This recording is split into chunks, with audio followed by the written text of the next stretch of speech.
Well, good evening and welcome to Coffee and Tea with Aeson and Joe. Yes. Yes, Tracy couldn't make it to us tonight, so I'm sure that she'll be with us again soon. Uh, Yes. it's been a while. Yeah, I don't know. I was talking to a client earlier through email, Mm-hmm. and they were making a comment that like at least one of us is getting something done because had of course messaged that I had gotten some stuff done last night, Uh-huh. and I came back and I was like, what the is up with this? All right. It's like everyone I talk to, it's like the whole world with 2023 divides into two camps. Right. Camp one is spinning plates as hard as they can, knowing it's all about to crash, just going spin harder, run faster, do more, spin, spin, spin. Mm-hmm. And that's group one. That's camp one. Camp Mm-hmm. two is over here like catapulting bowling balls at camp one. All right. And it's like there's no in between. There's no in between. Well, that's where you gotta look at the astrological, you know, and we talked about this earlier together Mm-hmm. about, how, right now the astrology is a little bit different. We've got Neptune being a dick. And, we got the full moon that was on the 3rd in Capricorn, which is a complex thing to begin with. Well, in honor of Tracy, I'll say it's a little fucky right now. Yeah, it is. And then Mercury in Cancer, sextile Uranus and Taurus on today. It's a great day to see problems from different points of view as we use our sixth sense to compose a proper solution. Mm-hmm. Yeah. That's That some will just interesting. fucking aggravate the world. I know, right? Like, I don't know. I was just sitting here though, having the moment of like Saturn and Uranus, like that. Those are both versions of put a ring on it, I guess. But Right. oh, it's like two sides of a coin. Well, it's two sides of a coin, but that coin is really a difficult coin to chew. What I mean by that is it can be like aggravatingly complex, but at the same time, it's really simple. You got to understand that everyone's on a wheel, like on a plate. Half the plate is filled with shit you got to deal with. The other half of the plate is going, I ain't dealing with this shit, throwing it off. Catapults away. Yes. And that's why it feels like everyone is kind of unpacking and moving things through it. Yep. Yeah. And Yeah. then, of course, I don't know if our listening audience has noticed yet, but you will. Um, Yesterday was cutting day for a bunch of the networks. And I'm talking a bunch of the networks. They all went through and done their ratings cut. Yeah.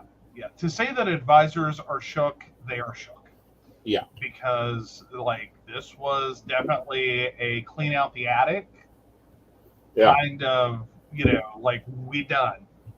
Yeah. Thank you. Next. And so a lot of, I mean, there are a lot of advisors, and you've talked to a few that suddenly found themselves on the outs. Yeah. And were obviously very upset. Well, obviously. I mean, Obviously. I mean, yeah. it's never fun getting fired. I don't care where you're at. And that's basically what happened. They got a very unceremonious, like, email Mm-hmm. with your access has been cut off. Right. Thank you next. Right. Um, and I'm sitting here and we got into this discussion that, like, I understand it sucks being fired. No one ever wants that. I'm there. But at the same time, in talking with other advisors, Mm-hmm. in the larger Right. sense, y'all have all been talking about these networks and pointing out the fact that it sucks right now. Well, this is what I don't get. Okay. I've been around fucking God since the dawn of this fucking business. Mm-hmm. There's always a cutting season. It's normally the first of the year's cutting season. You know it's going to happen. You just brace. You push a little bit. You guys are going to see some of the changes that occurred for me out of this cutting season. Right. Well, but to be fair, like that hasn't really happened in the last 3 years. Well, it Like, hadn't been necessary. well, And I not at the see. speed. See, I don't think there was unnecessary. Mm-hmm. I think this is a pandemic based response Right. of, like, hi, we're not going to go cutting people right now. Like, now's a horrible, shitty time to lose a job, Right. whatever that job is. We're not going to cut anyone. Right. We're going to just keep everyone and hope that hope for the best. We're not Right. hiring anyone else right now because Right. that also simultaneously happened. Correct. Because I think the last people, because of course each network will take advisor recommendations even when they're not hiring. Mm-hmm. There weren't that many that got through the door. Like that No. door closed, like slammed at the end of 2019, and like a couple of people got shooed in at the beginning of 2020. Like, come on, you've been recommended. All right, let's go.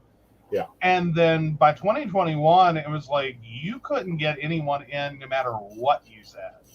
Right. And it doesn't matter who you are and what network you're on, Mm-hmm. what board you sit on.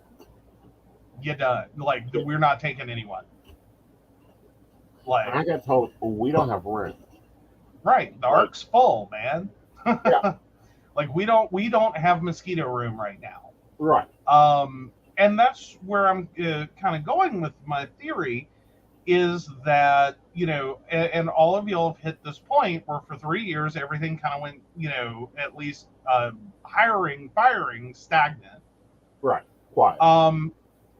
And there was a big push at the beginning of 2020 into 2019 and beginning of 2020 for a lot of people to find work from home situations.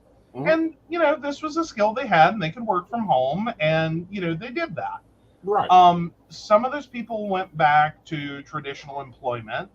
Right. Some of those people probably should, just a few. Right. Some really made it, and they've done gangbusters. Y'all did lose, unfortunately, a fair number of advisors. Yeah. I mean, like there was some ugly months. Time,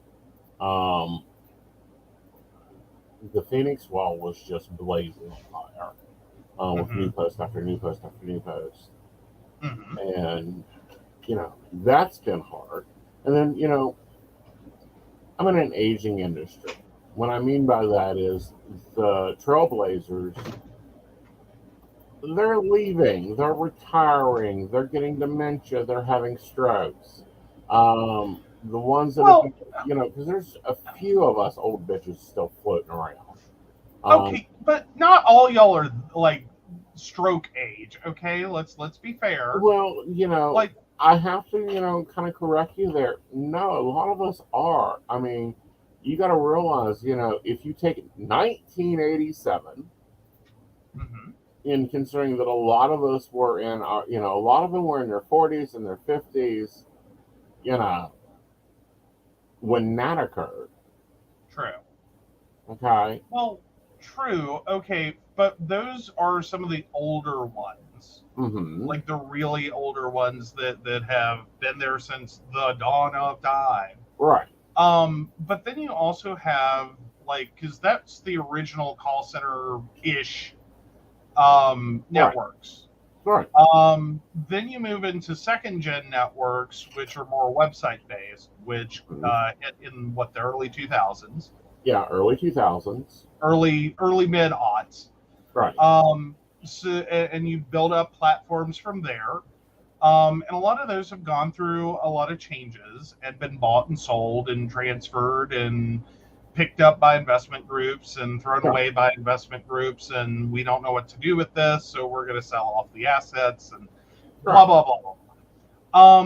So then you hit like what 2019, 2018, Well, in third gen networks. 2017. Okay. What I'm talking about is when they started generating apps for these Yeah, companies. that's like 2015 to 2017. And Yeah. I was a slow adopter Okay. of third gen. Well, and third gen was slow to get here and be useful. Right. For a while there, it was just kind of, we created an app. It doesn't really work. It's more for the clients. It's not Right. really for the advisors. Yeah. It's kind of And then hacky. it's like, okay, we've designed an app that can send a video reading. I can do a video reading. Thank you very much. Why do I need? Because, when we got together, I was carrying like three phones. Yeah. And part of that was because One Network's freaking app lived on one phone. Hello, Shannon. Hello, Brenda. Well, that was a two-parter, and granted, that's also kind of the hacky side of, Right. and when I say that, I mean more like duct tape, spit, and a prayer hacky side, Yes. as in we're just conglomerating crap together and it works, Hmm. which is never what you want to hear from your app development team of, well, it works. Well, it works. Um, those are the scariest words an app developer can ever tell you, by the way. No, Um, the scariest words as well. We're still working on deploying that section. Nah, that's not the. I see. I will debate if that's the scariest words you can hear, Oh, I because think that it's means we're totally the trying. scariest words because you do not know that they're going to drop this on you and they'll be like, okay, what the hell do I do with this? The company was called Terra Advisor, and they were going to do text messages, video messages, Hmm. live chat. Okay, Okay. cool. Yeah, they took forever to get the video messages out there. Yeah, because it's a struggle. Yeah, it was a struggle. And then all of a sudden, so clients could still order them, but you had to go through five hoops and a jump to get them delivered. Right. Because this is the problem. Like, everyone wants video on their, or went through a phase there. It's kind of died now, thankfully. Mm-hmm. Of people going, I want video on my website, and I want to do video. Because that was the last great frontier. Mm-hmm.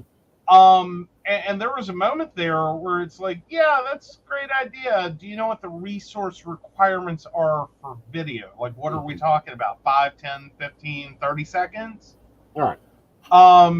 Like, how much video? Oh, you want to do an hour? You want to do Yeah. 30 minutes? Yeah.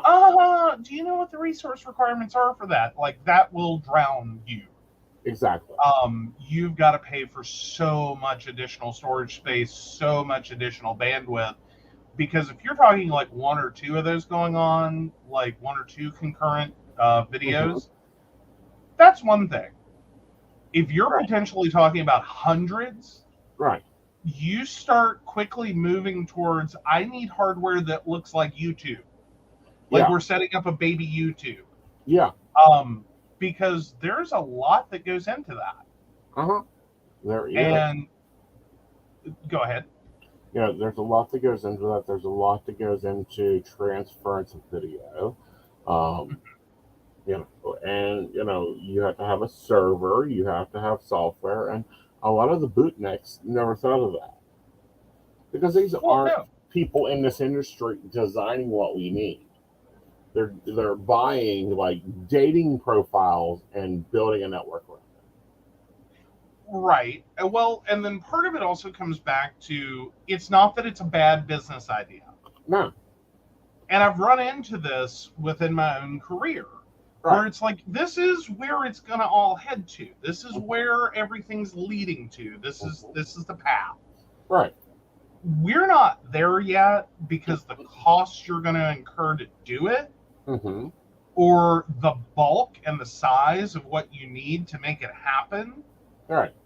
aren't there. Like, it's unfathomable. You cannot put this into context Right. until you go to do it, and then it's like, this isn't viable. Right. Like you're 2 years ahead, you're 5 years ahead, you're 10 years ahead of the curve. Right. And so it's not a bad idea. We'll get Well, there.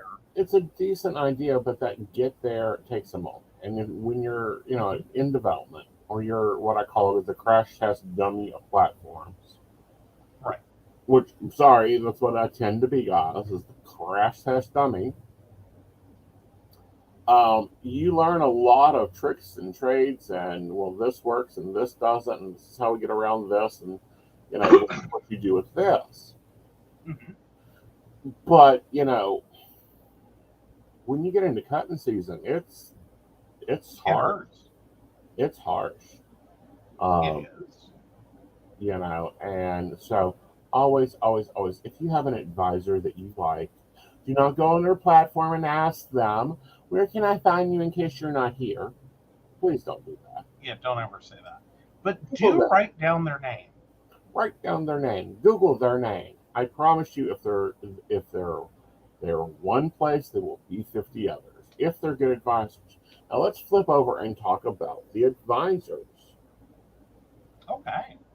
Because the big crush stories I see, and I'm like, who is your business coach? Is the ones that sit on one platform. Well, and I think a lot of it is they showed up Right, and this worked right, and did what they needed it to do and maybe exceeded what they needed to do. right. Because I mean, for some people, if you're coming out of like a minimum wage job Mm-hmm. and you're coming into a platform and you're making, I don't know, $150 a day, Right, you're already doing better right, pretty quickly. right. So you don't necessarily like you like this is turnkey for you. You Mm-hmm. showed up, you do your time each day, and you talk to your peoples and do the things, Right, and you spend the money. right, Like you pay your bills, you go out, your life is actually improved. right, And so I think for a lot of people, they didn't realize what they didn't realize because they kind of came in alone, yes, and this exceeded what they were already previously doing financially. right, And it's like, it doesn't get better. This is the gravy train. I am on it. right, So I think for some, it doesn't even occur to them that like this could be better. This this should improve, and you should be making like twice that right, within a good solid couple of years. right, Um, so I think a lot of them don't realize they need a business coach until it's too late. right. And it's dead. Well, it's either dead, they're being told they're underperformers, which Mm-hmm. technically you are, or they would be. Mm-hmm. But they don't know that because for them, this is the gravy train. Right, So this like it's like getting slapped all the way around. right, Is like you're told you're underperforming, and it's like, wait, what? right, I just did like what? right, So they get told they're underperforming, they get told they're being fired, they basically get smacked up one side and down the other with a harsh reality that like, no, that's where you start, mm-hmm. and then you need to go up Right, and do more. right, And you should do more. You should get more clients. You should be raising your rates. You should be doing these things as your skills and experience go up. mm-hmm. And of course, they didn't consult anyone. They didn't read a book. They had a skill set and went on a platform, and it worked for them until it didn't. Right,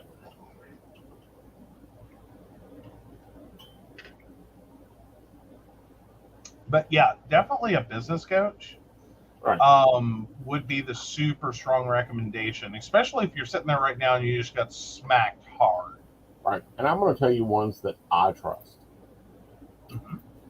Me, Christina Quick, best one in that. She, If I'm going to hire me a business coach, I'm going to go to Christina Quick.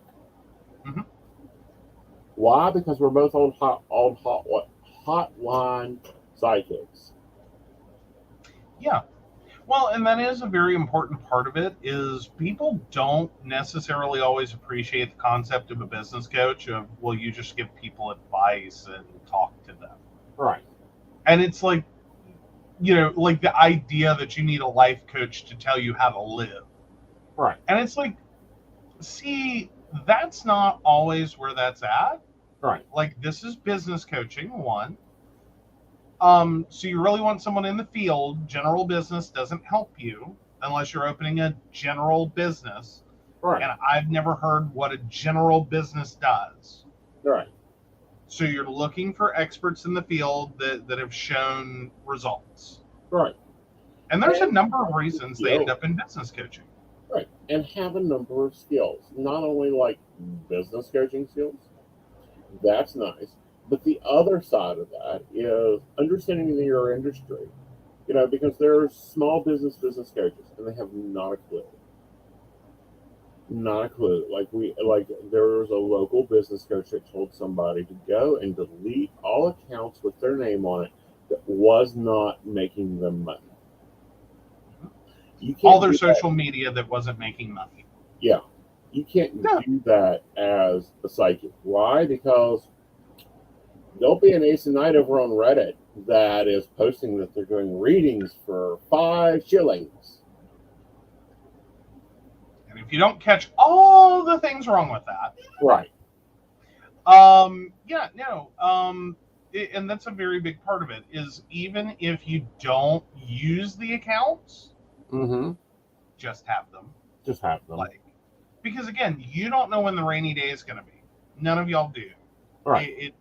It's a hair trigger moment. Right. Of getting caught on the outside of the door of a network. Right. And so the ability to hit those multiple platforms and be like, hi. Right. You can now find me over here. I used to be on this site. Right. Now you can find me over here as clients begin to look for you. Right. So, always helpful. Right. But no, just the idea that, and that's kind of the problem with social media or explaining the social media for advisors and psychics in general is some of the stuff goes out and in its first pass doesn't do a whole lot for you. Right. And it can feel really deflating. Right. That like you sat here, you spent time, you wrote a killer article, you found awesome graphics, you put all of it out there. And now granted, this does apply to multiple industries, but specifically you guys, you did all the things. Right. And it doesn't just instantly click and everyone just follows you and like, oh, you are a god now. Right. And like 1 million subscribers this week, you become the psychic. Just great big the. You don't need a name anymore. Right. Some of it takes time. Some of it hits people when it hits people, and it can hit hard. Yeah. And really make a connection. And then, like stuff you could write 5 years ago could help you today. Just because someone's sitting there going, that's what's going on with me. Right. They're sitting there looking at their phone screen, looking at their computer screen, going, this person gets it. Right. And there was some recent, very large changes in platforms and networks and expectations by networks that were very like, oh, someone checked the calendar for me. Did we go back to 1987? Okay. You know the ones I'm talking about. Our viewers know the ones I'm talking about. You will see and done differently in a new planner layout. And going, oh, well, shit. Well, they don't deliver that. Oh, but they do. Oh. Well, shit, no one told me to press F4 every 25 minutes for the next line of customers.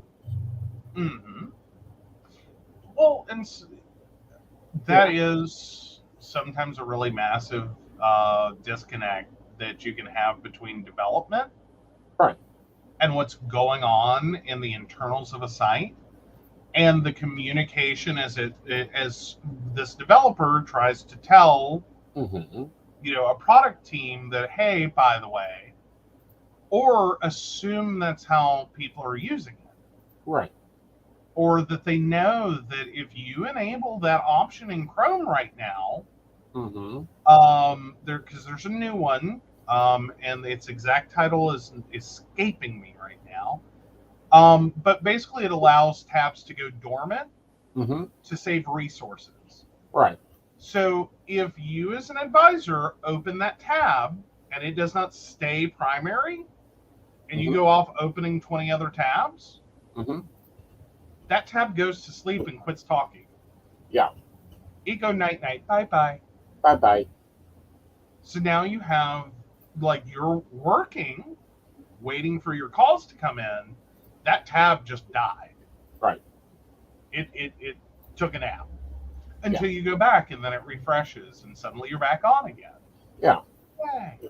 You know, So important things there. very important things, but at the same time of these important things, we have, things that the best way to say it is like they are old, they are crabby, they are grouchy, they were supposed to be updated, they never were. They were we were promised this or we were promised that, it never was. But that's not our fault. Yeah. However, that is our fault. That's the logic being given. If that makes Does that make sense to you? Because it didn't make sense to me.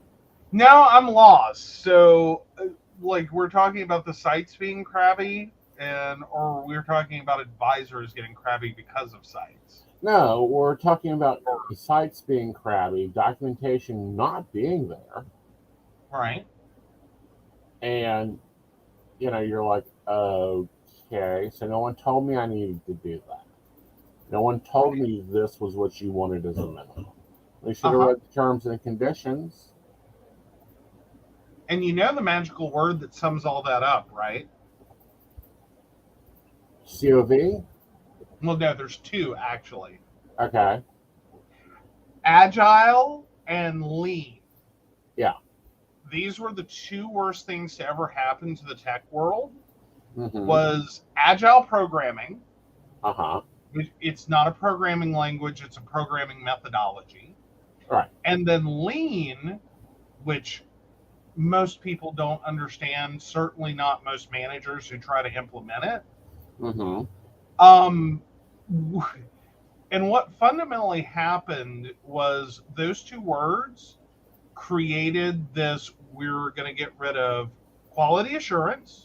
QA teams got fired and laid off and thrown to the wolves. Mm-hmm. We're going to get rid of beta teams. Mm-hmm. We don't need beta teams. We'll just throw the code out there into the wild, and the user will let us know. Uh-huh. Then we got into this idea that, okay, now that we've done all that, we're gonna throw, as we kind of tended to anyway, we're gonna basically have a massive development team with one team manager. Mm-hmm. We are going to condense the size of our product team, usually down to one person, who also works with sales and marketing. Right. It basically becomes a liaison person to turn sales and marketing speech into development speech Yeah. so that the two sides cross communicate. It never goes well. Um, and then we have coders who quit being promoted and recognized for what they did and the quality and value of it, Mm-hmm. and simply got started getting treated like they were generating widgets. Mm-hmm. And I don't mean like widget apps, I mean like literal factory line widgets. Uh-huh. And so it was lines of code that you could do and the speeds you could do it. Right. And part of that became it was no longer because it was focused on code, not documentation, Mm-hmm. focused on code. So we quit seeing inline programming or inline documentation. That product team and the rest of your production or your development team that was supposed to be sitting there working alongside you Mm-hmm. with quality assurance and beta testing Uh-huh. to create documentation, we Right. quit doing that. We quit doing that in the late 90s. We Right. threw that away. Like, Right. fuck documentation, no one reads it. Seriously. So Right. all of this came together, and we started, like, trying to purchase developers pretty much like you would hire factory workers. Right. We threw them in a cube farm. We worked the hell out of them. No one documented anything. No one tested anything. No one understood the program. No one knew what happened and why it was changed. Right. And now we have entire, generation old software Mm-hmm. that in order to work on it, you would technically need to sit there and absorb like hundreds of thousands of lines of code and multiple people have worked on it. All right. So you have to try to get into all these different people's mindsets and what it's supposed to do versus how they chose to program it.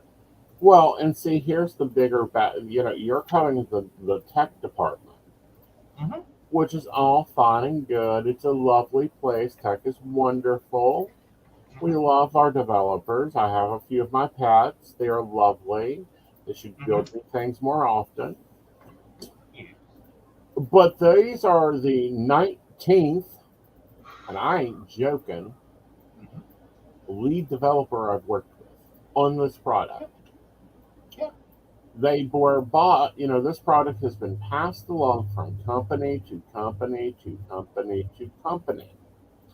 And lead developer to lead developer to lead developer. Well, that's if they had a developer. I mean, when one company I worked for, it was owned by AT&T. We didn't have a developer. They didn't want. They farmed that out.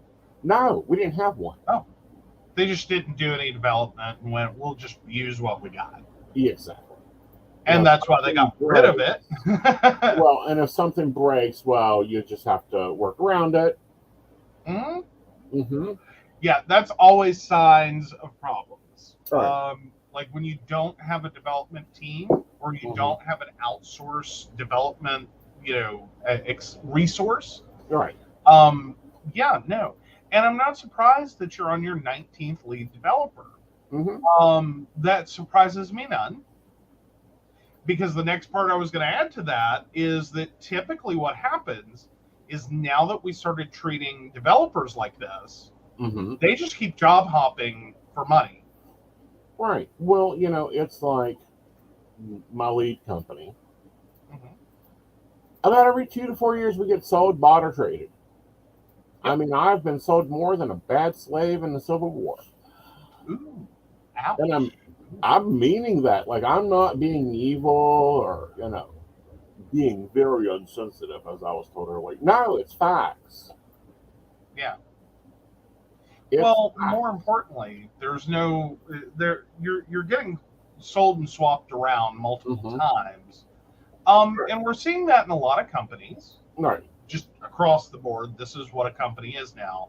Yeah. It starts as someone's idea. They build it to like 100 employees. It starts to have valuation.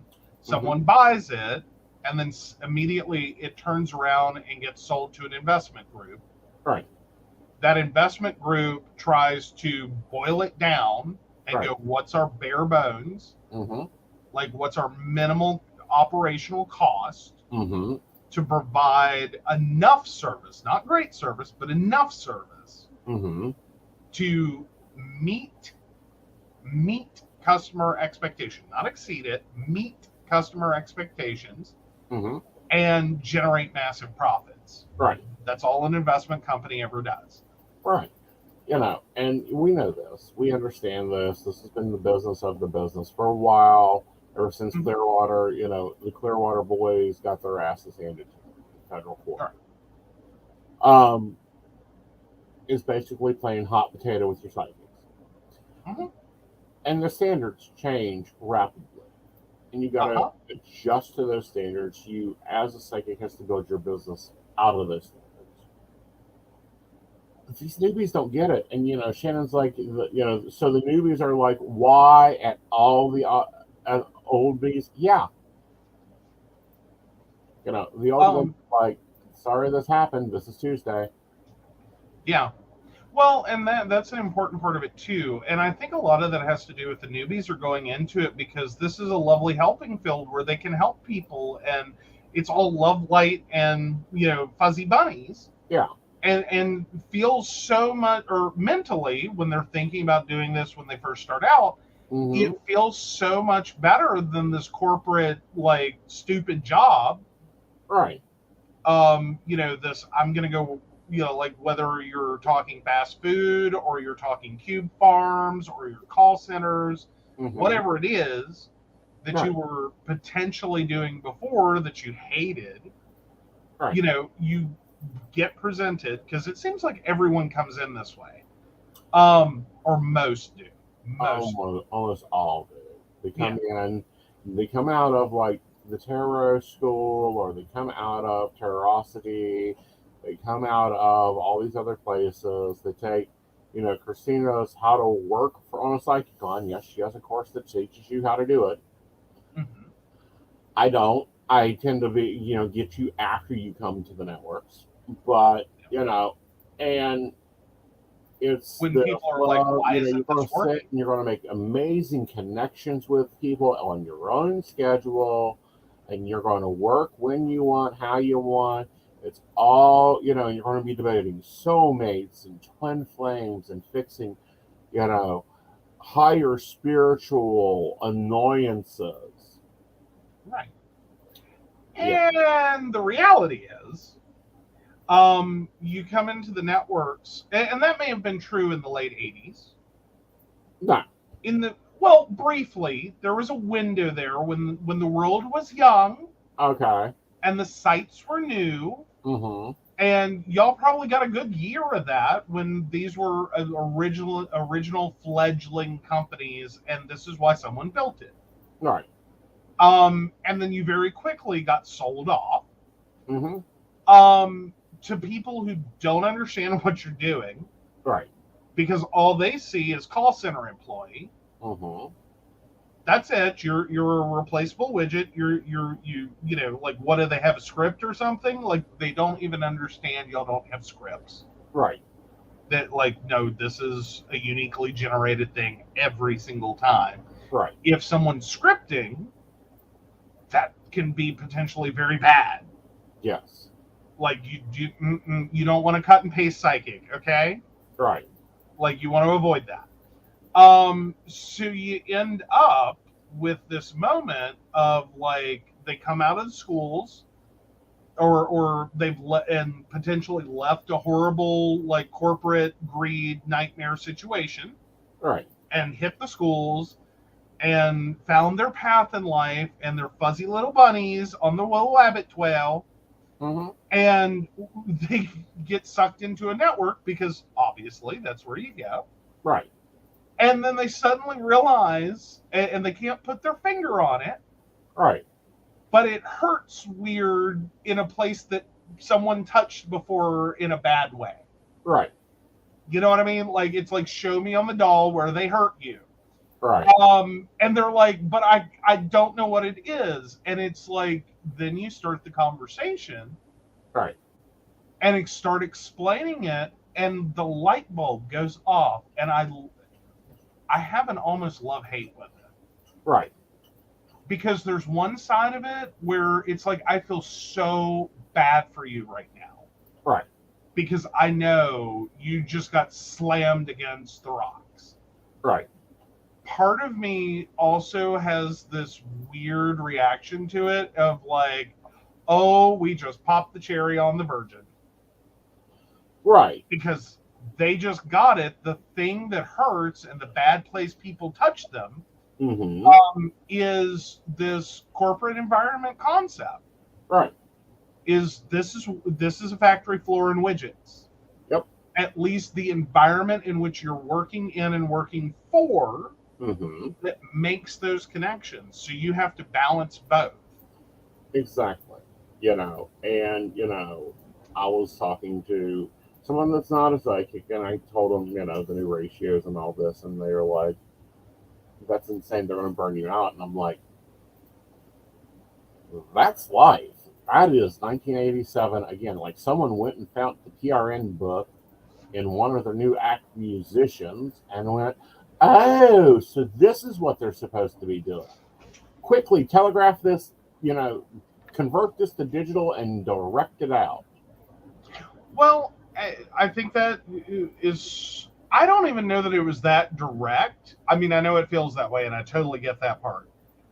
I think someone was plugging around in the numbers and started realizing that y'all used to take more calls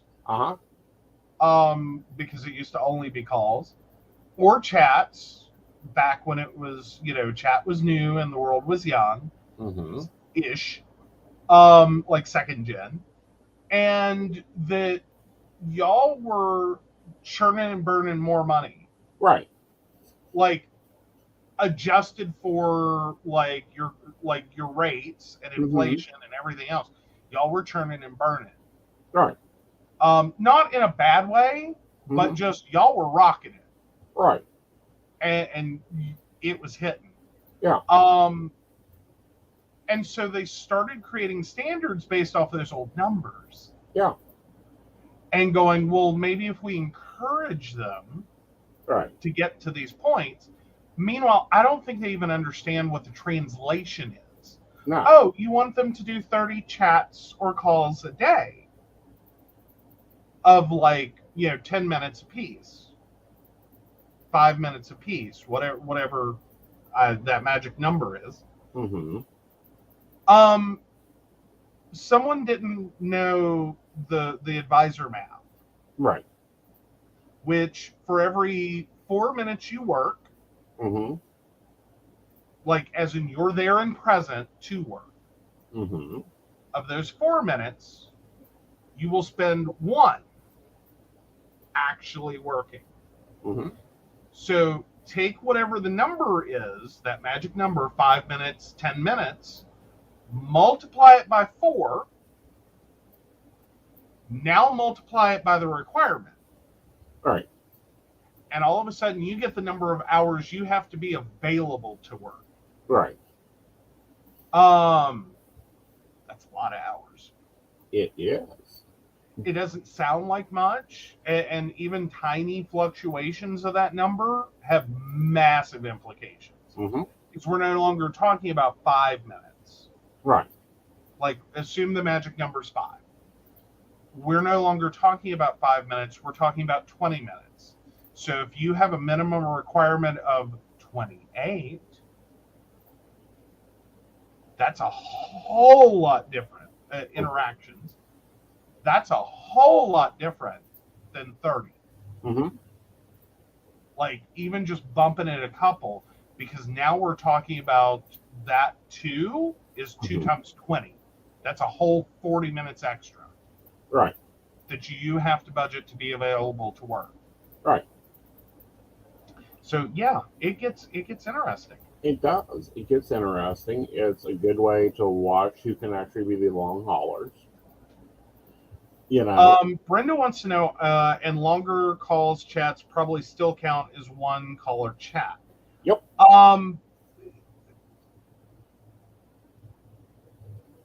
Yes, but no, but yes. I think is the appropriate answer there, is basically what you're technically looking for is equivalencies. Mm-hmm. You remember back, what was it, the 90s? We found out the FTE.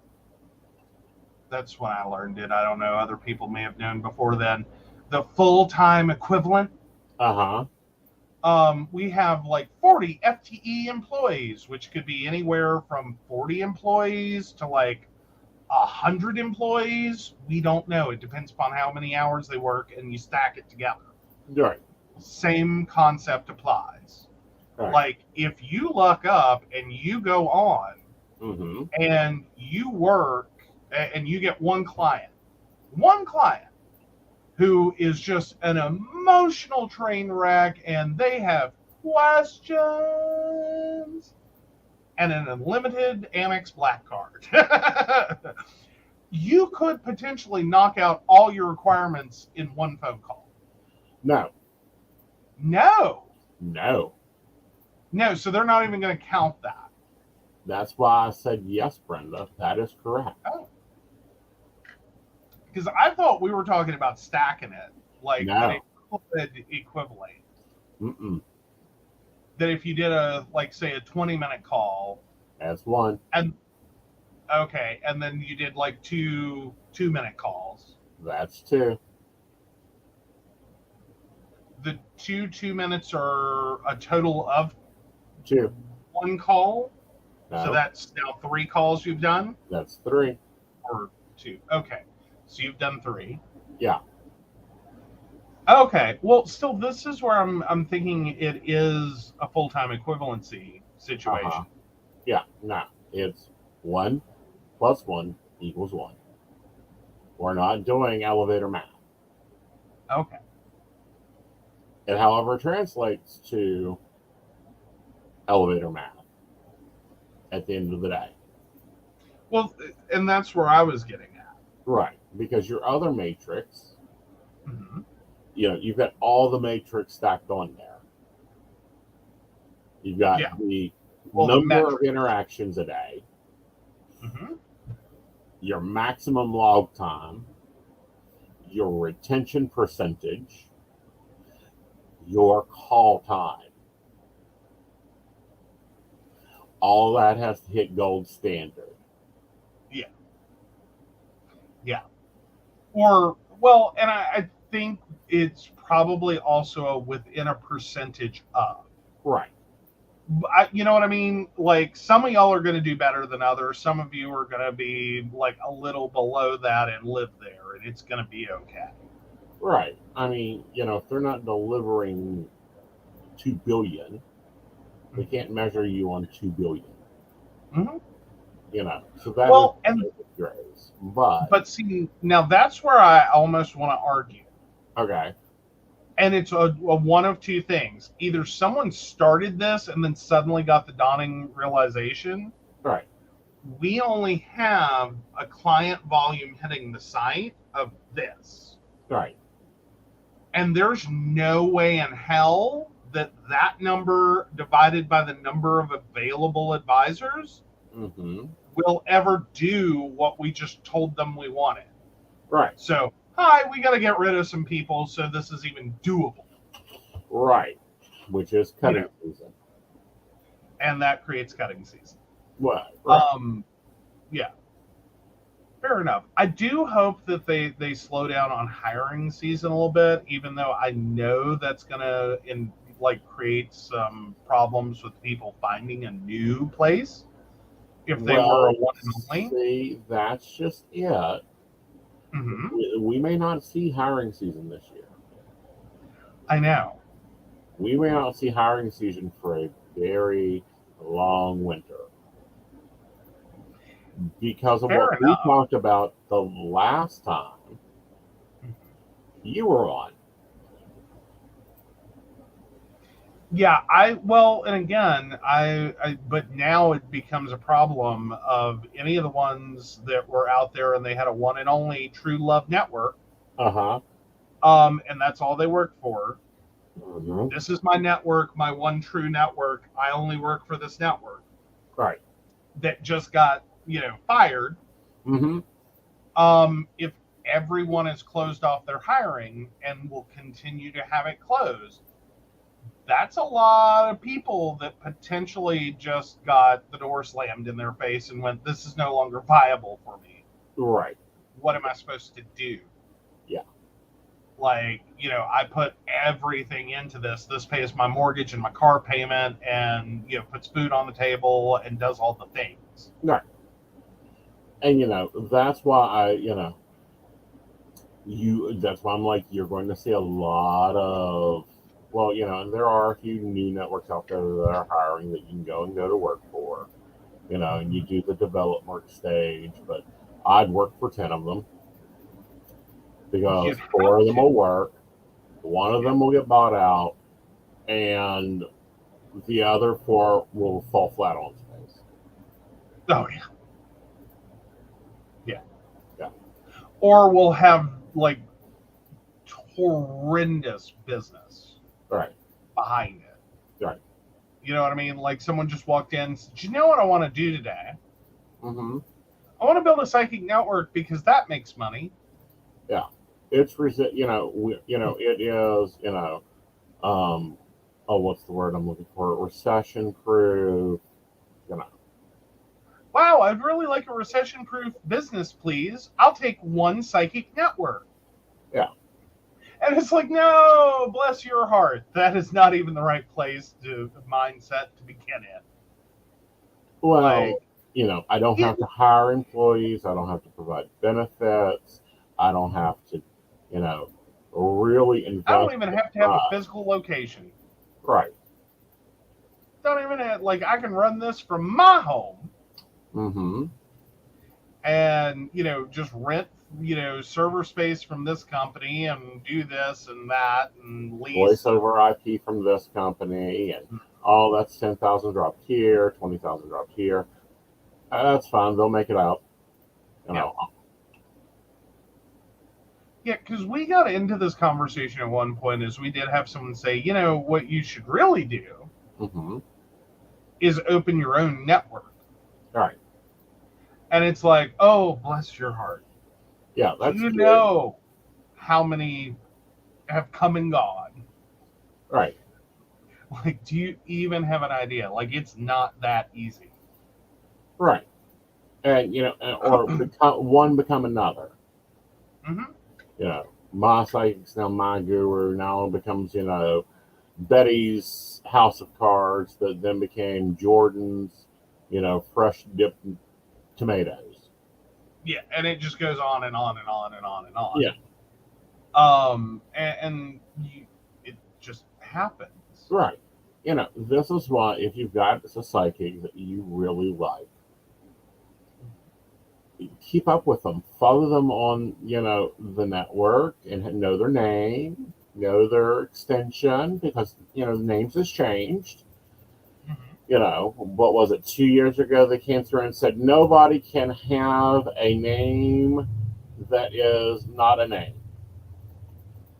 Oh, yeah. They really pushed hard for all of you to switch over to human names. Yes. And that was a big push because there were some that had created, and again, you got to focus a little on the concepts involved.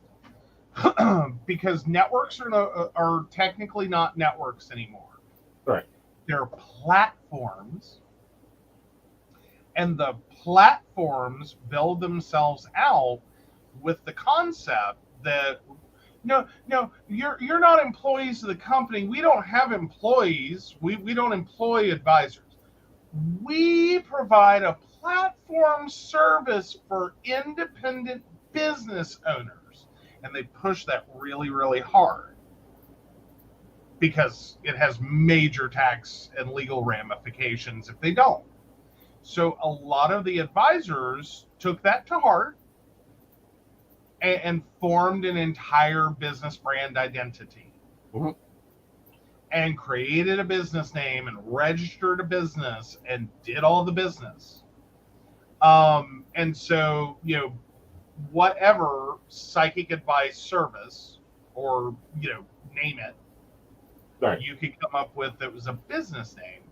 Well, not Um, only that, but there's something that a lot of people forget. mhm. When you went online, you didn't use your real name for anything. Mhm. There was Cactus Jack and uh, Dottie, Dother the Third and Winsler, you know, Peabody, you know, Yeah.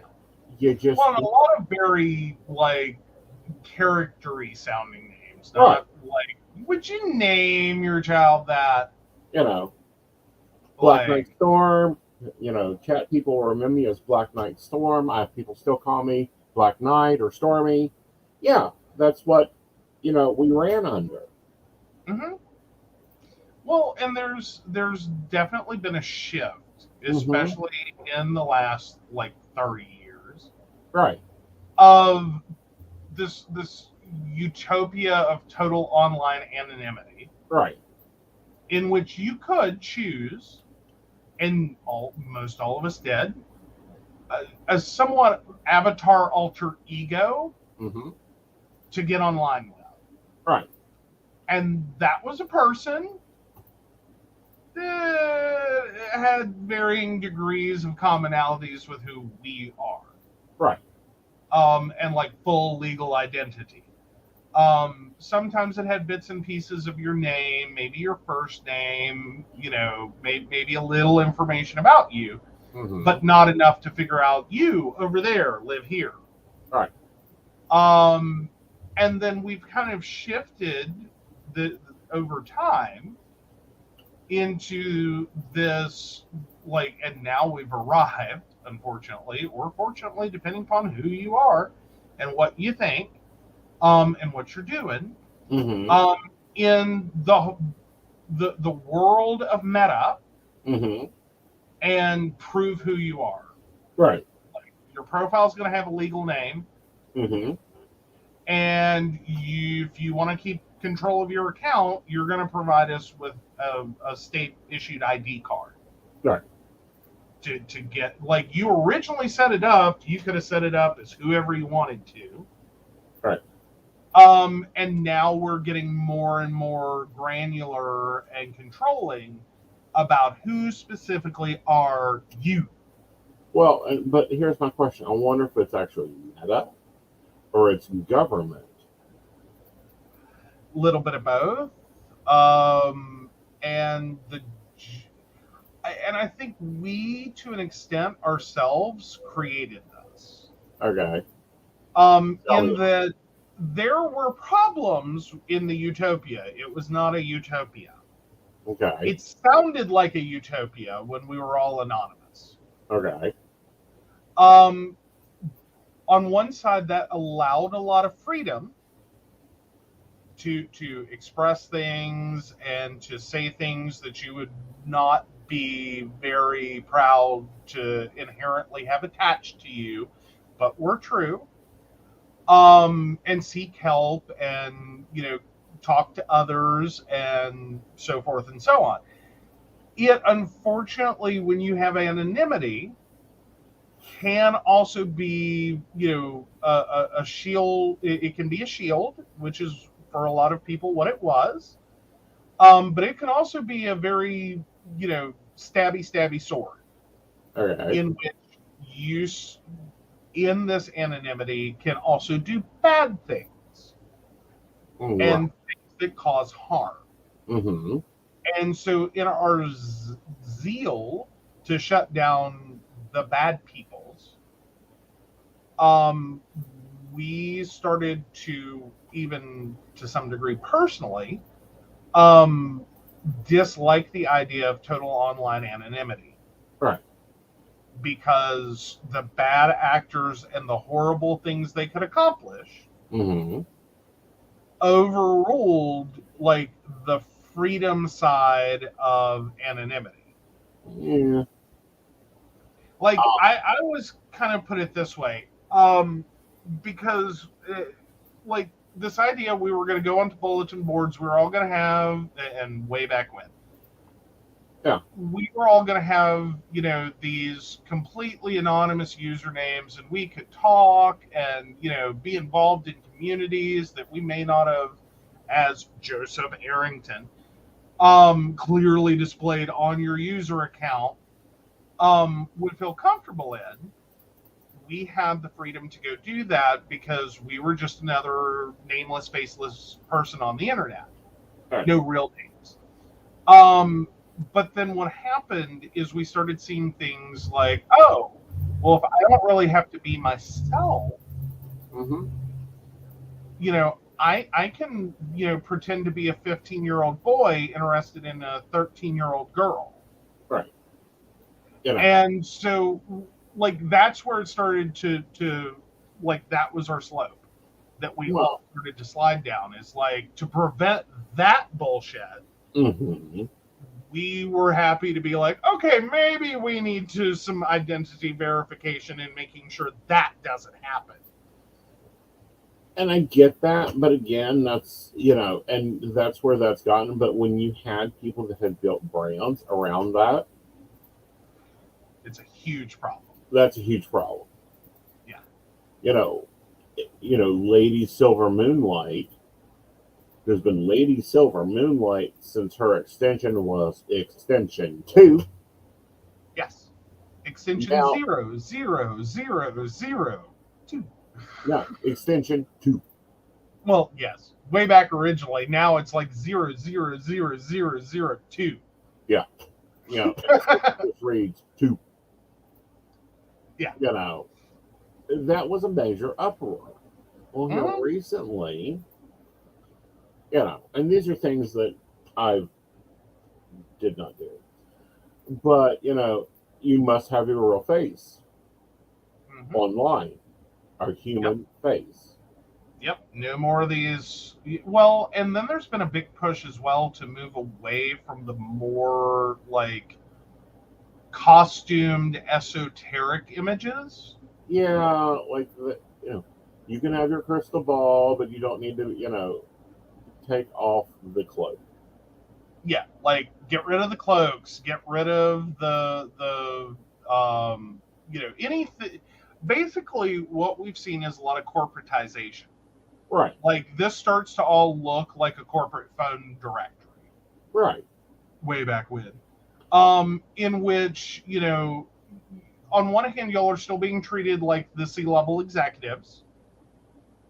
Like a who's who. Mm-hmm. So you have you at least get a picture. Yeah. You're not down here in janitorial where it's like, we don't care. Right. You know what I mean? Right. So you're still in the photo side of the corporate directory. But there's been a huge push for, we want passport photos. Can you wear that in a passport photo? No. Then you can't wear it here. Right. And it's like, okay. Yeah. Although Brenda brings up a good point. Joe, have you seen a lot of baby names the last few years? That All in I have and to of say is itself. Northwest. I'm sorry, what? Northwest. What is that, Kanye West kid or something? Yeah. Okay. Sorry, it was the first West named celebrity I could think of. So yeah, no. That's gonna be its own set of problems, I think. Right. I don't know. For better or worse, and again, very country specific. Mm-hmm. Like, it is regional. Mm-hmm. And it happens all around the world. Like, I'm going to speak from the context of the U.S. because that's what I'm familiar with. This is my region of the world. Mm-hmm. We as a society are very comfortable with names we know and recognize, and can easily can sight pronounce. All right. The harder the name is for us regionally to recognize, process, and figure out how to say, the more uncomfortable we get with strangers. and the more othering we do of them. Right. And it makes us less likely to engage them. Mm-hmm. And some of that, argumentatively, that has a lot of discrimination built into it. Right.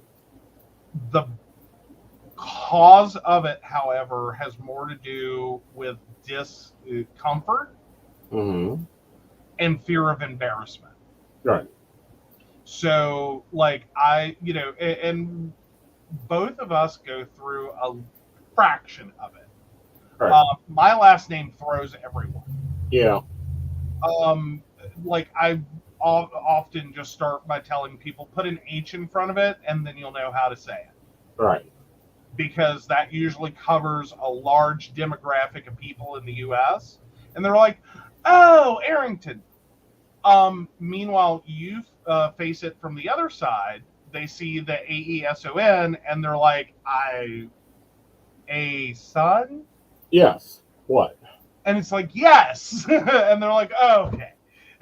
Like, I was afraid I was saying it wrong, and I wasn't sure how to say it. And maybe it was Aeson or Aeson. Like, like they're... Oh, Ariel. Right. Ariel. Ariel? Ariel. Oh, that's a unique one. Now, I've like, had interesting... Excuse me? Yeah, I've had interesting misspellings of my last name and interesting mispronunciations. Mm-hmm. And I'm sure that there are situations in which, and again, fractionals is what I'm talking about here. With my last name, in which people have looked at it, gone, I'm not sure how to say that, and I've been disqualified from things I don't even know about. Right. A hiring manager, or even just small personal quirks with names. Right. Like, maybe they look at it and see it as, like they see race, or they see the gender, or they see the things, to some degree. Right. But then we get into names that are a little more, regionally speaking, out there. Or we're now using just random words. Seemingly.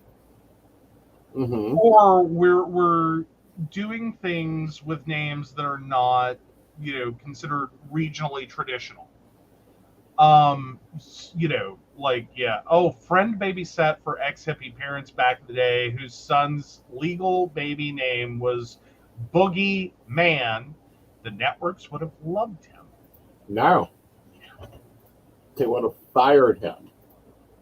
Well, they would have immediately told them to please go pick a name. Yeah. Like, you can keep Man. Maybe. Right. Well, because there are people with the last name Man. Yeah. Might add an extra N, so that it looks like the traditional last name. And then, like, you can be a Brian. Yeah. You can be a Ben. You can be a Bo. Beau. Yeah. But you cannot be Boogie Man. Right. Like, that's all out. But no, and then you have. Do you want to get into your trauma with the literal advisor named Boogie Man? Just possibly, especially if they're shadow workers. I think it would be a little too kitschy for some. Now come on. One of my best managers ever's name was a Moon Maiden. Amoon Maiden. Fun. Yeah. But was that their literal legal name? Yes. Oh, wow. Changed it because the company tried to take her name. This is something advisors need to be very careful of. Yeah, watch your contracts. Be very careful with your contracts and what the company says they own now. Yeah. And every update to that contract. It won't be in the first year. It may not be in the second year. But they'll try to get it within the first 10 years of a company. Mm-hmm. Or they'll go and they'll buy your IDs, like the .coms, .orgs. Like, I'll look for that to be a thing. Yeah. Um, And there's a lot of questionable business practices attached to that, and that in and of itself, as a global thing, mm-hmm. is starting to slow down. Well, it's just, there will be time. You know, Yeah, because you want to build that profit portfolio somehow. right. And like one way or another. But no, like I can the internet uh internet center. Oh, I forget what the acronym stands for. Mm-hmm. Anywho, that basically manages the domain registry. They've really tried to crack down on domain name parking, Mm-hmm. and domain name ransom, Right. or anything you can do abusively with a domain name. Right. Because they've gotten sick and tired of, because this was a huge business. Yeah. Like, huge business. You want to talk about the LuLaRoe of the 90s. It was going out and like going through your phone book in your local neighborhood and buying cheap ass domain names and Mm-hmm. holding on to them. Mm-hmm. And then as these companies started to realize the power of the internet and, started building websites, basically extorting them. Mm-hmm. I've owned that name for 10 years. I want $25,000. Mm-hmm. I've owned that name for 5 years. I want $45,000. Mm-hmm. Whatever, it didn't matter how long you owned it. The important part was I have squatters' rights on it. Right. I have an established ownership. And you'll pay it if you want it. Right. And this happened in my small town. That's why there are so many local domains in my small town that are, whatever the business name is, thewordonline.com. Mm-hmm. Like, that was for those who didn't want to pay for their actual name Mm-hmm. that was now being extorted against them. Right. That's what they did. Well, I had a meeting. I was in a meeting with a network manager, network CEO at the time, and he's now on the board of directors. And I said, we need our, Aeson at said net, said network / Aeson back. You're hurting our business. Mm-hmm. And they were like, huh? I was like, that is our Google ranking.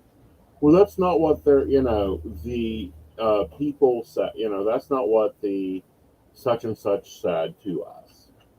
And I said, really? Bless your heart. Bless your heart. Because I can hear it coming out of you. It's like, bless your heart, in the most southern way possible. Exactly. That's not how it works. Right. And he was a lot of like, and this was one of those companies, and I gotta love it. They're trying to grow, so they go and they hire this overpriced college kid that has a degree in like, information system technology, and they're paying them $40,000-$50,000 a year, maybe $100,000, and they believe every word that comes out of gospel out of these people. Well, and there's an authority basis that comes with that. Right. Is if you don't understand how to do something and you've Mm-hmm. hired someone who is an expert at it Mm-hmm. or adjacent to it, Right. there is a tendency to take their word as gospel. Right. It's why, if you want to know, like, my biggest caution to new graduates Mm-hmm. is You're not do God. not ever feel fearful of saying, I'm not familiar with that. All right. That's not my expertise area. Right. I don't want to give you bad advice. Right. Well, so I had to take him through this. I said, go on social. I don't care which social platform you go to. And Brenda just called you out. Huh? Brenda just called you out. What Aeson said sounded nothing like bless your heart. It's not bless your heart, the corporate way of saying that, well, it's been my experience that. Mm-hmm. That is corporate speak for you're fucking stupid. Or more importantly, your education, my experience differ greatly. Exactly. Listen to the old bitch. Yeah, listen to someone who's been here, lived it, done it. Right. Paid my rent with it. Right. So I had to take him to, I said, go to any social media platform. Share this link. Now share this link. Which one appears better? Oh. Well, why would we be doing that? Why would you be doing that? Do you want my customers to call your platform, or do you want my customers to call another one? Yeah. And he was dumbfounded because he had been sold by the managers. Mm-hmm. No, because he's a CEO. He is not. He was one of our best CEOs. He'll be a very excellent. He's an excellent CEO. Don't get me wrong. But he had never worked with us. He had never, I think it was probably his first meeting with us that was supposed to be the State of the Union. Mm-hmm. Yeah. They served this man up to us like a silver platter with dressing and gravy. Pop an apple in his mouth. The scene is complete. Exactly. And we fed it to him. Mm-hmm. Mm-hmm. Yeah. He's like, we can do that. We'll get that tomorrow. It was the fastest change I ever saw on a network. Uh-huh. And it's helpful, hi, if only, CEOs didn't come out of MBA programs, but came out of, the school of listening. There is a lot of granted, I'm not totally trashing MBA programs. A lot of really good MBA programs point out that there is a lot to be said for shutting up and listening to the people doing the work, and trying to at least understand what they're saying before you make, massive changes. Well, see, here's the problem, and we're going to have to wrap up because, we're over time here. Okay. Yeah, I know you're used to an hour and a half, and this is an hour show. Is on every board of directors on a psychic platform, on every development board, panel or committee or whatever, there's one important person missing. And Betty Crocker learned this very early on in their company. There wasn't a baker on the development committee. There's not they don't have psychics sitting there going, no, retention really doesn't matter to you. What you want to look at is call quality and call time. No, I don't know what you idiots are thinking about this. That's not a good idea. You want handles and, Well, more importantly, that one person sitting there that goes, let me explain to you what I do for a living. Let me explain to you how that's going to integrate with my life. Mm-hmm. Let me explain to you what my needs are that are not currently being met by the product. Right. And that's what you're talking about with Betty Crocker is you need someone on that team. And it's not even just a baker. Like, professional baker is one thing. You need someone who represents your consumer, the person who is in the grocery store, walking down the aisle, picking up your product to take home and do it, Right. to use it. Right. And when you listen to those people, you start hearing things that will make you smack yourself in the forehead, because it's like, how the hell didn't we think of this? Right. Like, I don't know, maybe you don't want to put your instructions at a 12th grade reading level for a product you sell for $1 to every housemaker or homemaker in America, to pick up at a grocery store with varying levels of education, to take home and try to follow a set of instructions that should be simple. Right. Well, here's an example of that image. Betty Crocker originally did not sell chocolate. They expected you, the homemaker, to know how to make the conversions to mix cocoa powder Right. into your cake recipe. Right. Everyone knows that. No, they don't. No, they don't. More importantly, no one, like, I don't want to is a valid thing. Yeah. I'm paying you $1. You figure it the fuck out. If I wanted to make a cake from scratch, I would have made a cake from scratch. Right. You know what I mean? Like, if I have to do all the other steps to make a chocolate cake the same way I would have made it from scratch, and you're just supplying me with like some basics of flour and sugar that has been sifted. Tell me why I'm here. Right. That would have been me as, on that panel. Why am I here? Why am I buying your product off a shelf? I could just go home and sift flour and sugar together. Right. And add cocoa powder. And then add the eggs and water, which technically aren't even needed, because that's a whole other show and a debate. They actually formulated the product in a way that, like, you just need water or a liquid. Right. Because everything's already in there, but they added the egg to make the homemaker feel like they did something. Right. I'm not kidding. Like, there's already egg in it. Yeah. They just have you add an egg so it feels like you did something. Right. And it's actually better with milk than with water, but that's again cooking with Aeson, which we got to figure out how to film.